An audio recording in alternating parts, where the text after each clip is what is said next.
Will hyperinflation occur? You're implying that you intend to purchase Bitcoin in anticipation of that. But that's not exactly what you're saying. Bitcoin, what makes it special? Simply put, it is money that belongs to the people. Precious metals like gold and silver are considered hoards by God. I see, to God be the glory, when studying the past, it is necessary to do it through a historical lens. The lifespan of every currency is finite. I see. The existence of life cycles is analogous to that of humans, of course. Currency then goes through a natural lifespan. Thus, the Confederate dollar was demonetized when its useful life had ended. It went out when the so-called Continental, which provided funding for the revolution, died. The collapse of the Weimar Republic and the subsequent demise of the Reichsmark triggered hyperinflation.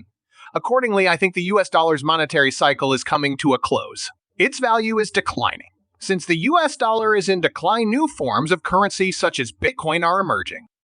Recently, Robert Kiyosaki argued that buying Bitcoin immediately is the best way to protect yourself from hyperinflation. Concerned about the US economy's downturn and the possibility of hyperinflation, Kiyosaki compares the current situation to previous currency devaluations. He thinks the baby boomers will have a lot of problems in the future and thinks they should diversify their holdings into physical things like cryptocurrency and precious metals. But Kiyosaki says you can't put all your eggs in the typical asset basket. Be sure to watch all the way to the end of the video to hear Kiyosaki's reasoning behind his support for Bitcoin and his warning against Bitcoin ETFs. Some 20 or so years ago, those who put money away end up losing out. You can't put your faith in whatever our corrupt rulers print. If it's printable, I don't want it. That's what I always say. Nothing binds me. My bank account is empty. I am not interested in having it printed.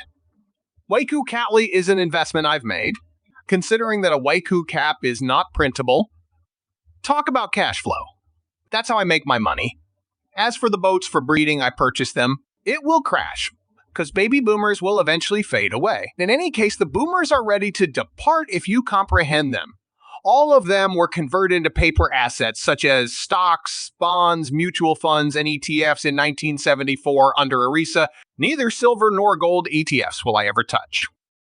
Bitcoin ETFs are not something I have invested in. I am seeking authenticity, but I am old enough to remember the booms and busts, so that is just who I am. Although I spent around 2 months in Zimbabwe, I never actually lived there. When your currency loses all value, it's terrifying. It bears repeating, the US dollar has a lifespan. This is the life cycle of a currency. Therefore, learn about the life cycle of a currency as part of your macroeconomics coursework.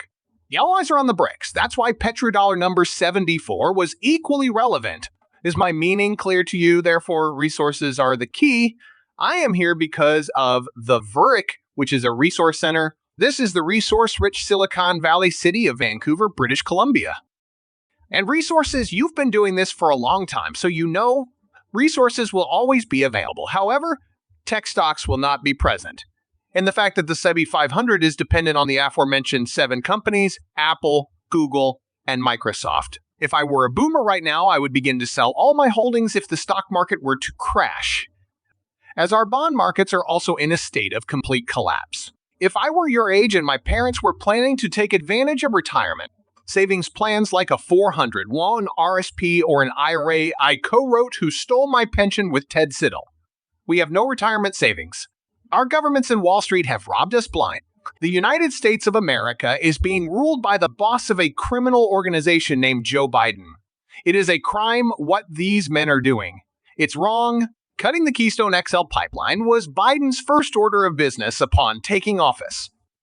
We deal in oil.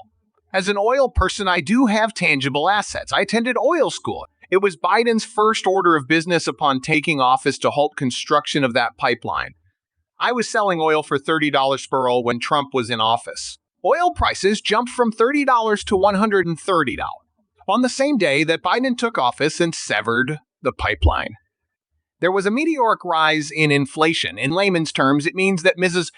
Soccer and her parents, despite having 3 children to feed, Mom is standing in a queue because gas for her CV is out of her price range, and grocery prices are rising up due to oil's impact on everything. Life as we know it depends on energy. That explains the recent price spikes in uranium, among other commodities in oil. But right now, the general population is in deep difficulties due to a lack of education or sophistication. The prospect of homelessness is something that worries me, and I worry that the number of homeless boomers will rise as a result of their lack of resources. When it comes to world vision, the baby boomer generation is the luckiest. They don't have a penny since we don't cover economics in class. Just like our colleges, I gave a speech at the biggest university in the US, Arizona State University, around this time last year. I was silenced by 39 professors. David, I traveled all the way from Hawaii to attend school in New York in 1965. Reading aloud was a requirement of my economics class. The Communist Manifesto, written by Karl Marx, was the initial text. Reading the Communist Manifesto made me realize that every single educator in my family is a Marxist. Their lack of familiarity with the Communist Manifesto explains why they are unaware of it, David. For Marxism, taxes are paramount. Make sure that everyone pays their fair share in taxes. For this communist component to work, a progressive income tax is necessary. Workers' groups, labor unions were highly despised by my father, my poor dad. America is becoming more Marxist, you know. Their academic performance reflects this. For starters, you'll learn all the incorrect things from them. The constant message that you should not make mistakes is the main thing that bothers me about schooling. It is in our very nature to err. Babies don't learn how to use TikTok, you know. A newborn must learn to stand, then fall, then stand again. Bicycles will be followed by a series of falls. Although it is in our evolutionary nature to learn from our failures, once they mastered the art of riding a bike, they were instructed to avoid doing so at school. A second piece of advice is to not work together. Collusion is referred to as deceit. When it came to class, I was always willing to help my classmates. Across from me stood the most intelligent girl in the room. I become wealthy here in this way, though. Yesterday, I delivered my talk at Vreek. I said that finding the ideal firm and partners is your goal. Finding the right people with the right teams is your goal. Therefore, capitalists are groups. The only people who choose stocks and everything else are the small business owners. You know what? It's a great question because my dads are from different socioeconomic backgrounds. Yeah, my wings were the Marine Corps, and I took flight. Well, of course, flyers delight me.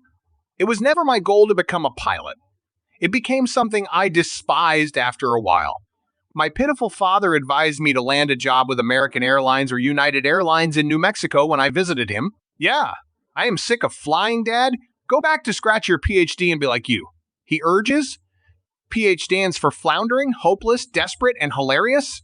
What advice would you provide to a young adult like me who is 25 years old? I got to see my wealthy dad about it. The ability to sell is the most important skill, he believes. One cannot be an entrepreneur if they are unable to sell. Yep, I figured these guys would have to sell. Second, you need to get the hang of using debt. In order to hone my sales skills, I secured a position with Xerox Corporation, sending you to Virginia for some serious sales training and all that jazz. The second item on the list was getting a handle on real estate and handling debt. Someone says I can't afford it and I have millions selling. When dealing with real estate, all that's required is to place the loan beneath the project's outline. I have racked up a debt of $1.5 billion. Indeed, I agree. No one could stand it. Yes, I did mention that the U.S. currency went into debt in 1971. You're familiar with that period. I see. Nixon decoupled the currency from its relationship with gold. Debt became my source of funding. A large portion of these individuals